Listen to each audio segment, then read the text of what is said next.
মিঠুন চক্রবর্তী বলিউডের সেরা অভিনেতা এবং প্রথম সুপার ডান্সার, যিনি বলিউড ইন্ডাস্ট্রিতে অসংখ্য নাম কুড়িয়েছেন।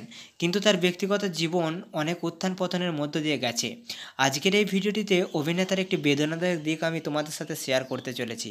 একটি ভিডিও বানাতে আমাদের প্রচুর কষ্ট করতে হয় আর অনেক সময়ের প্রয়োজন পড়ে, কারণ এই সময়ের অভাবে কয়েকদিন ভিডিও দিতে পারিনি।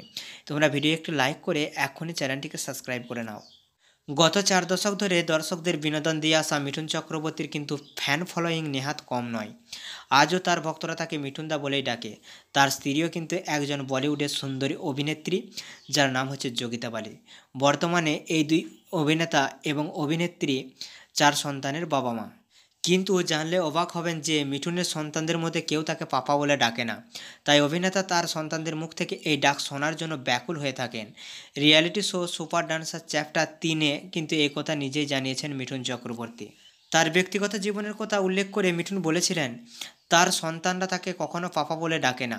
এর পেছনে কারণ হলো তার প্রথম সন্তান হচ্ছে মিমো। যখন জন্মগ্রহণ করে তখন সে 4 বছর পর্যন্ত কথা বলতে পারেনি, এবং যখন সে কথা বলতে শুরু করে তখন মিঠুন বলেই প্রথমে কথা বলে। অভিনেতা আরও বলেছেন, আমি যখন মিমোর ডাক্তারকে বলেছিলাম যে সে শুধু মিঠুন বলেই ডাকে, তাই ডাক্তার বললেন, এটা তো খুব ভালো কথা যে আপনি তাকে কথা বলতে অনুপ্রাণিত করেছেন। তারপর থেকে মিমোর ভাই বোনেরাও কিন্তু তাকে মিঠুন বলে ডাকতে শুরু করে। মিঠুন চক্রবর্তী 1976 সালে মৃগয়া ছবির মাধ্যমে চলচ্চিত্রে পা রেখেছিলেন, তবে তার আসল খ্যাতি এসেছিল ডিস্কো ড্যান্সার ছবি থেকে। এরপর তাকে কিন্তু আর পেছু ফিরে তাকাতে হয়নি।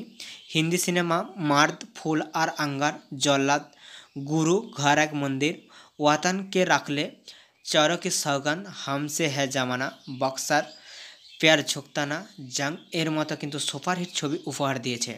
তোমাদের কাছে আমার একটি অনুরোধ, তোমরা ভিডিও একটি লাইক করে দাও আর আমার চ্যানেলটিকে সাবস্ক্রাইব করে নাও। কমেন্ট সেকশনে কমেন্ট করে জানাও তোমরা কার সম্পর্কে ভিডিও চাও, কোন অভিনেতা কোন অভিনেত্রীর সম্পর্কে। আজকের ভিডিওটি এই পর্যন্ত। পরের যে কোনো ভিডিও পাওয়ার জন্য অবশ্যই এই চ্যানেলটির সাথে থাকো।